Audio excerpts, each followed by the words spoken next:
Trouble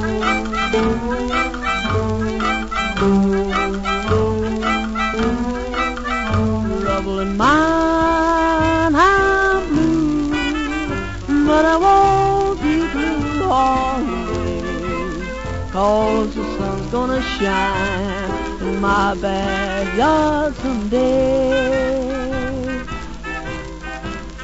On the day, on the day. Hi, I'm Tony Norris. In 1492, while Columbus was busy finding America, the Jews were being expelled from Spain. Now, the Sephardic Jews were just scattered to the world, but one man and his wife, Jacobo, and his wife Esperanza, ended up in the Holy Land, up in the mountains in a little community called Tisfat. Jacobo was a very devout man, and as he sat in temple one day and heard the rabbi talking about in the old days of the temple before the Romans destroyed it, each Friday they would take 12 loaves of bread and they would place them in the ark. Now, he was not a learned man, and he didn't understand everything that he heard, but he did understand that God liked bread. So he went home, told his wife Esperanza that they were going to bake bread for God. That Sabbath he took 12 loaves of challah, the rich egg bread that they make, and he went down to the temple, waited until there was no one around, opened up the ark and stuck the bread inside, closed up the ark, and went home. Now the next day, during service, when they opened the ark to take out the Torah, he would look and see whether God had accepted his offering. He hadn't been gone from the synagogue long when the Shabbos, the caretaker, came in and he was sweeping the floor, and he came by the ark and he stopped and he said, "God, you know that I don't get paid to do this, but my family is hungry, and is there some way that you could help me feed my family?" And as he said this, he smelled the aroma of fresh bread. He opened up the doors of the ark, and there were 12 loaves of bread. He thanked God, took it home, and he and his wife and children had bread for the whole week.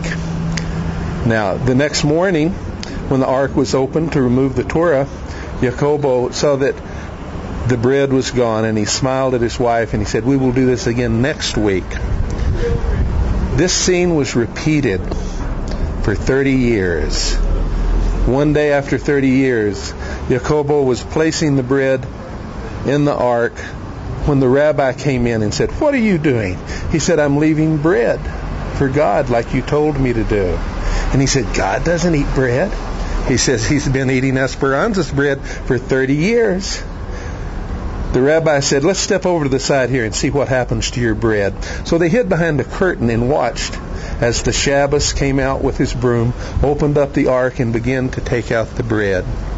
The rabbi began to yell at him and say, "You fool, God does not eat bread. What are you doing?" Now the Shabbos was brokenhearted because he wasn't going to get any more bread. And Jacobo was unhappy because he was no longer going to be able to bake bread for God.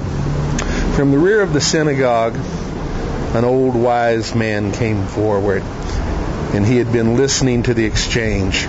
He told the rabbi, he said, "Since the destruction of the temple, God has had no better entertainment than watching what happens here each Sabbath." He told Jacobo, he said, "It's going to be difficult now, but I want you to bake the bread each week and give it directly to the Shabbos. And know when you do that, that God accepts your offering, and he is just as pleased as when you were putting it directly in the ark." He said it's through such actions of kindness and generosity that the world is healed. And that's the story of the challah in the ark, an old Jewish folk tale that I love dearly because of the twist that it puts at the end. Hope you've enjoyed that. Until next week, I'm Tony Norris. You take care and don't go anywhere.